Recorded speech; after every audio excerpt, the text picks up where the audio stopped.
Today is Thursday, February 27th, 2025. This is Quick Start from CBN News. I'm Dan Andros.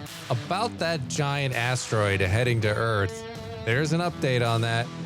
We'll have that top story and more on today's podcast, where we bring you news from a Christian perspective. Don't forget to subscribe, leave a rating, all that good stuff.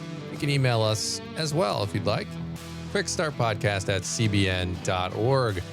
We are getting through all the news of the day here, and joining me today, get through it, is Madison Seals and Raj Nair from CBN. Billy and Trey still out on assignment there at NRB. They'll be back later this week.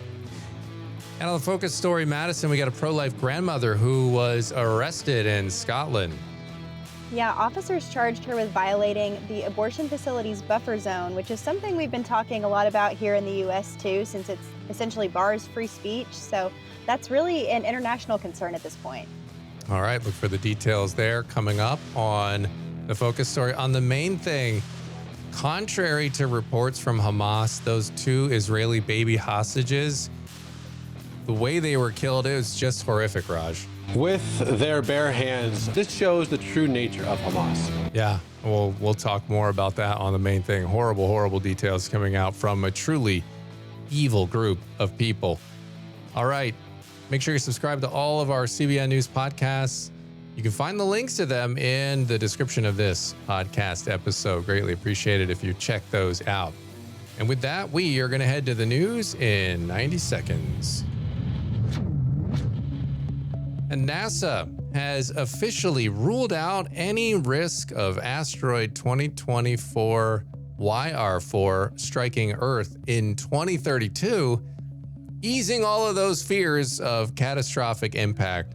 I'm sure all of you are walking around just terrified of this, but thankfully we are all clear of that. The asteroid has once had a 1.5% chance of hitting Earth, and the highest risk ever recorded by NASA's Near-Earth Object Studies team. After weeks of tracking, that risk dropped to nearly zero, just 0.0017, with the European Space Agency placing it even lower.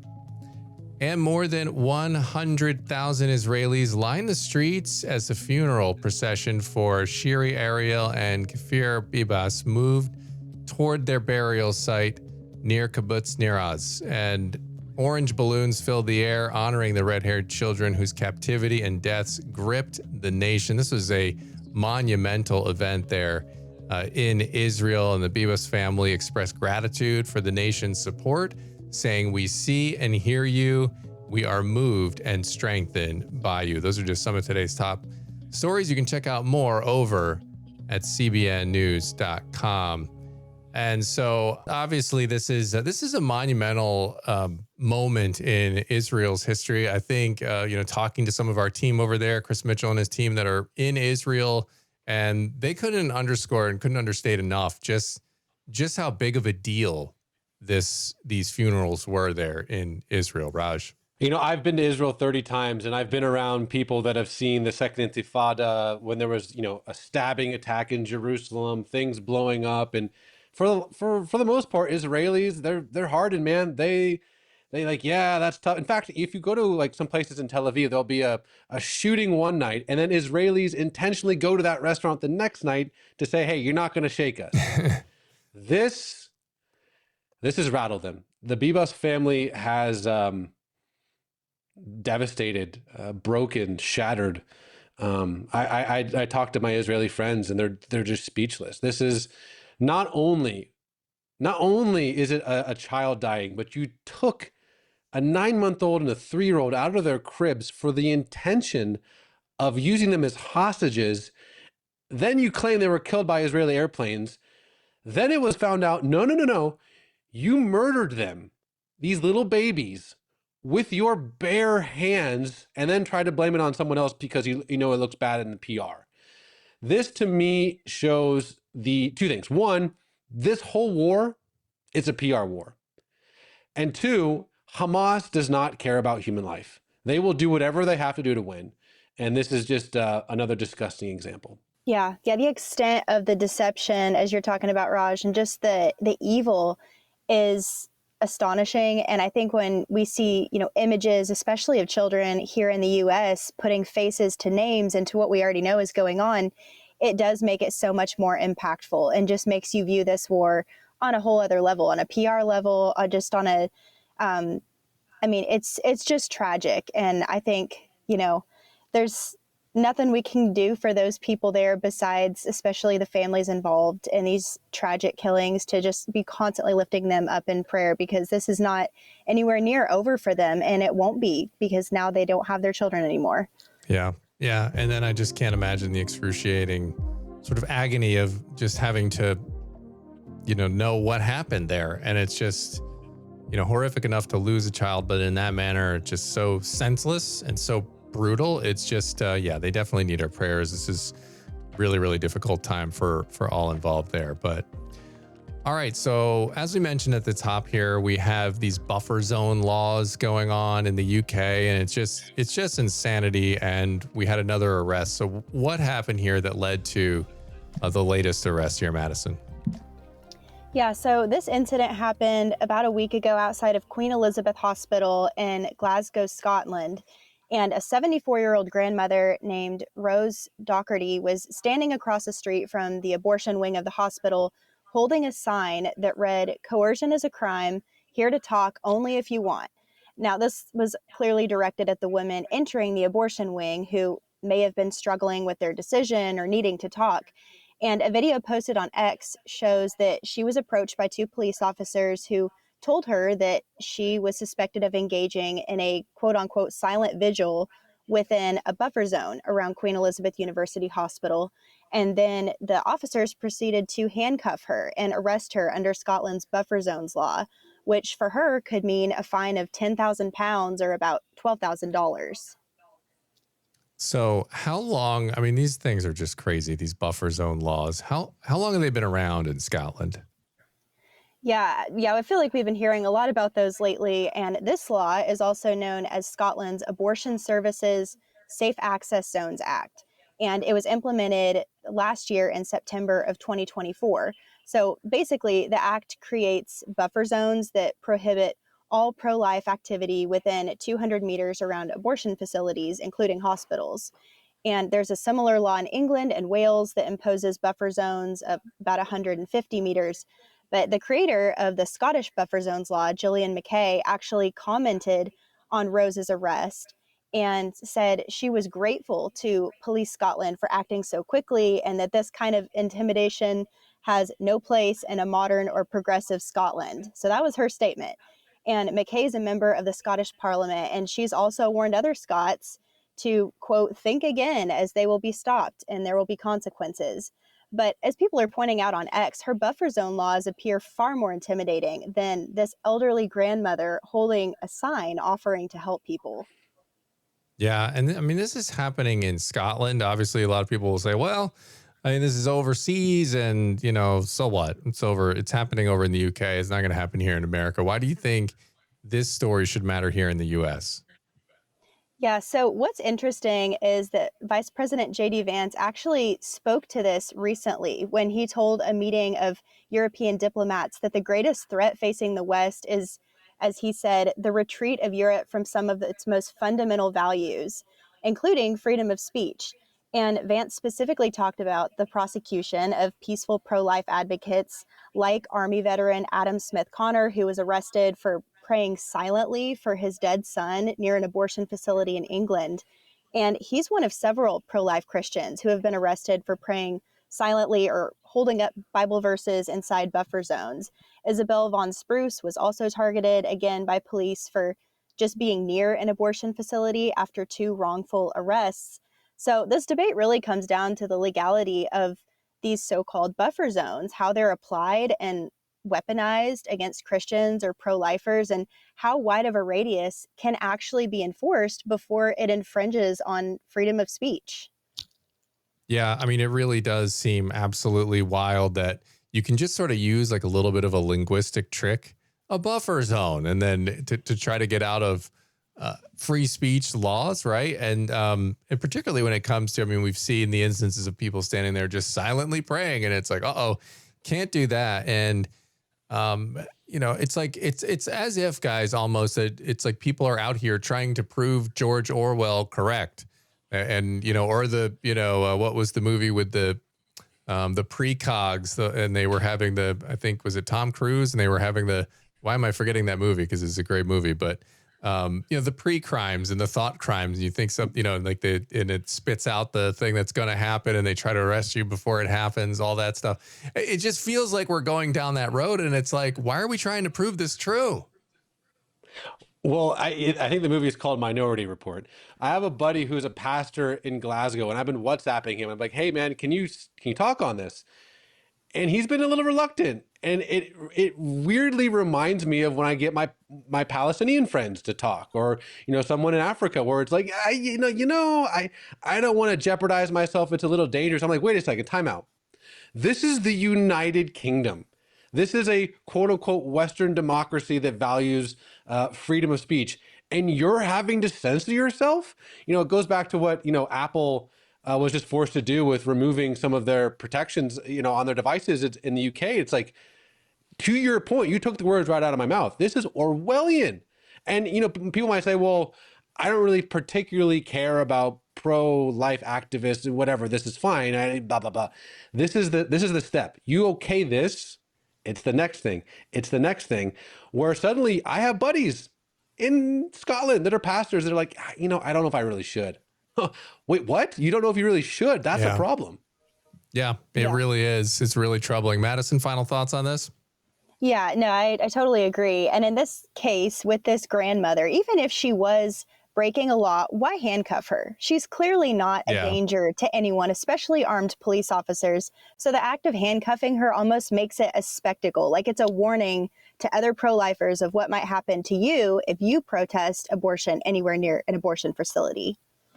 Yeah, very, very troubling stuff, and definitely need to be keeping an eye on these things so that we don't let it happen here, because we can't just kind of shrug it off when we see like a step in that direction over here, because you can see in a place like Raj was saying that, supposedly values Western values, and they are going in that direction right now. Really troubling to see it. Certainly don't want to see it here either. So appreciate you putting that one on the radar today, Madison. And that's going to lead us over to the main thing now. And contrary to reports from Hamas, those two Israeli baby hostages we were talking about, they were killed with Hamas's bare hands. Well, Raj has more details on that. Talked with Billy Hallowell for today's main thing. This is really difficult to report. So let me quote directly the IDF spokesman, Rear Admiral Daniel Hagari. Quote, contrary to Hamas's lies, Ariel and Kafir were not killed in an airstrike. Ariel and Kafir Bibas were murdered in cold blood by terrorists. The terrorists did not shoot the two young boys. They killed them with their bare hands. Afterward, they committed horrific acts to cover up these atrocities. And here's more from the IDF spokesman. This assessment is based on both forensic findings from the identification process and intelligence that supports the findings. We have shared these findings, intelligence and forensics, with our partners around the world so they can verify it, and that the entire world will know exactly how the Hamas terrorist organization operates. Ariel and Kfir were murdered and then yesterday returned in a cynical and cruel ceremony in Gaza. Shiri Bivas, who was meant to be returned with her children to Israel yesterday as part of the agreement, was not returned by Hamas. Hamas lied and violated the agreement. The body that Hamas falsely claimed was Shiri was not hers and not of any other hostage. Instead, Hamas sent over the body of an anonymous woman. This is a further evidence of Hamas' barbaric cruelty. I'm joined by CBN's Billy Hallowell. Billy, what are your initial thoughts? My initial thoughts on this are, I mean, it's so horrific. It's hard to even have words, right? Because you've had this this trauma, this event that is unimaginable, this entire time, the entire world praying for all the hostages, but in particular, these children, right? These young children, and hoping and pining and praying that they were alive, and to find out they're not, traumatic enough, bringing back everything from October 7th that has been just so difficult to process. And then to hear these details, these alleged details that these babies were killed, these children were killed with these terrorists' bare hands. It is absolutely the most unimaginable evil. And that's the only word that can come to my mind as I think about how any human being could do that to anyone, let alone a child. I think what this past few days has really brought into absolute clarity is this is not just a military war. This is a PR battle. If you look at this poster that Hamas put up with their last parade, let's call it, it says, quote, "The war criminal Netanyahu and his Nazi army killed them with missiles from Zionist warplanes." They don't care about them at all. This is all PR. They realize just how bad this looks for them, for their audience. What is important for folks to realize is that this whole battle is being waged for a public opinion, and the fact that they were strangled, for lack of a better word, these babies with their bare hands, and then mutilated them to look like they were killed in a war. It shows in such graphic clarity what this actually is. This is a facade to build up emotional support. And you think Hamas cares about the Bibas family? And so I think today, it took a lot of courage for their father to say, you know what?